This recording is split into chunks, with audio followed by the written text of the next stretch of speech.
শিমুলতলি বনে বেশ পশু পাখি বসবাস করত। পাখিরা ছিল বেশ পরিশ্রমী, তারা কোনো না কোনো কাজে নিজেদের ব্যস্ত রাখতই। তেমনি ছিল মিনু বৃদ্ধা। মিনু বৃদ্ধার বয়স বেশ হয়েছিল, তবুও মিনু বনের গভীর থেকে ফুল তুলে তা বাজারে বিক্রি করত। মাসি, ও মাসি, কোথায় যাচ্ছো? এদিকে একটু শুনে যাও গো। মাসি, ও মাসি। আহ, বড্ড চালাচ্ছে তো এই পাখিগুলো।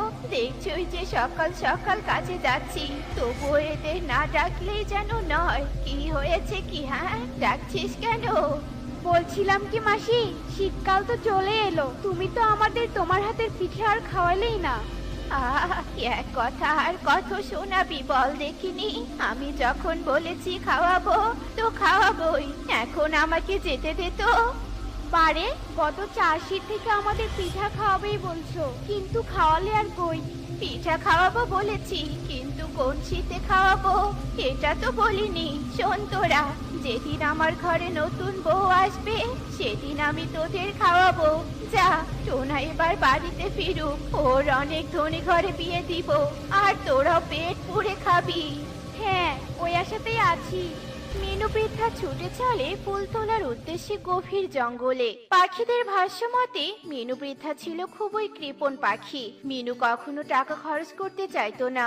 মিনুর স্বপ্ন ছিল তার ছেলেকে অনেক ধনী পরিবারে বিয়ে দিবে, আর সেই আশাতে মিনুর দিন কাটছিল।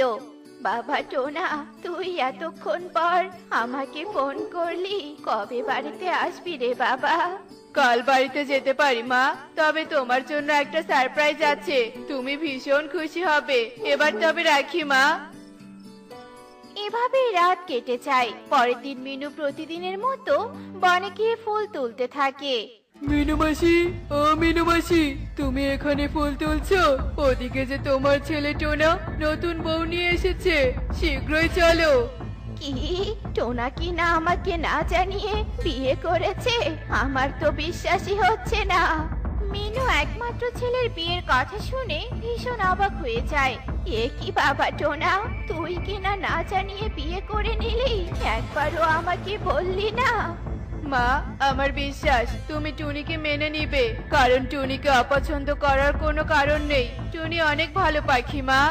তাই বলে আমার আশায় ছাই ঢাললি? আমার কতদিনের ইচ্ছে তোকে আমি অনেক ভালো পরিবারে বিয়ে দিব। মা হিসেবে আমার কোনো অধিকার নেই। কেঁদো না মা, কেঁদো না। টুনি অনেক ভালো, ও তোমার সব কথা শুনে চলবে। তুমি দেখে নিও মা, ও তোমার মনের মতো হবে। এবার তো আমাদের মেনে নাও। মিনু টোনাকে আর কোনো